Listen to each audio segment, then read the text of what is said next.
हरे कृष्ण। आप सभी को गौर पूर्णिमा और होली की बहुत सारी शुभकामनाएँ। सो हम होली जब मनाते हैं,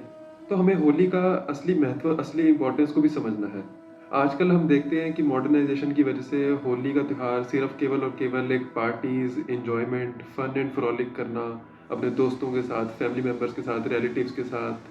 तो वो कहीं न कहीं एक पार्टीज़ के माहौल के अंदर सिर्फ़ हमारा होली का जो फेस्टिवल तब्दील होता जा रहा है, उससे हमारी जो कल्चरल इम्पोर्टेंस है होली के त्योहार की, कल्चरल सिग्निफिकेंस है, वो कहीं न कहीं ख़त्म होती जा रही है। हमें ये भी समझना है कि होली का त्योहार मनाया क्यों जाता है। हमने ऐसा देखा कि आज एक तो गौर पूर्णिमा है। श्री कृष्ण चैतन्य महाप्रभु जी खुद साक्षात जब उतरे धरती पे, इस मॉडर्नाइज़ेशन की दुनिया के अंदर, इस कलयुग के अंदर, और उन्होंने हरे कृष्ण भक्ति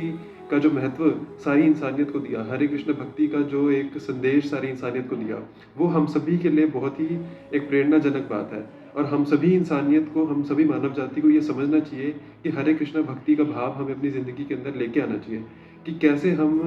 जो हरे कृष्ण भक्ति है,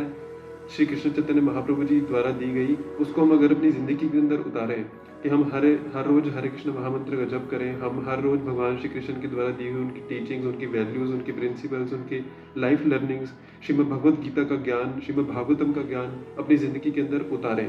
ताकि हमारी ज़िंदगी अच्छे तरीके से चल सके। हमने ये भी देखा कि जब होली का दहन हो गई, उसके अंदर प्रहलाद महाराज जी को कुछ नहीं हुआ, क्योंकि प्रहलाद महाराज जी श्री कृष्ण भगवान विष्णु जी के कहते बहुत बड़े भक्त थे। तो उन्होंने जो शिव विष्णु जी थे, तो उन्होंने नरसिम्हा देव भगवान के रूप में उतर के प्रहलाद महाराज जी की मदद करी। तो इसका हम यही महत्व समझते हैं कि अगर हम भी श्री कृष्ण भगवान को, हम भी विष्णु जी की भक्ति इस प्रकार करें कि हम उनकी पूरे भक्ति भाव के अंदर तब्दील हो जाएँ अपनी ज़िंदगी के अंदर, हम स्पिरिचुअलिटी, हम कृष्ण भावनामृत हो जाएँ, तो हम भगवान श्री कृष्ण हमारी भी पल-पल मदद करेंगे, पल-पल रक्षा करेंगे हमारी ज़िंदगी के अंदर। साथ ही साथ होली का त्योहार इसलिए भी मनाया जाता है कि जब भगवान श्री कृष्ण अपने द्वारका धाम, अपने द्वारकाधीश धाम को कहते वापस आ रहे थे, तो लोगों ने उनका स्वागत करने के लिए, लोगों ने उनका वेलकम करने के लिए अपने प्रेमजनक भाव से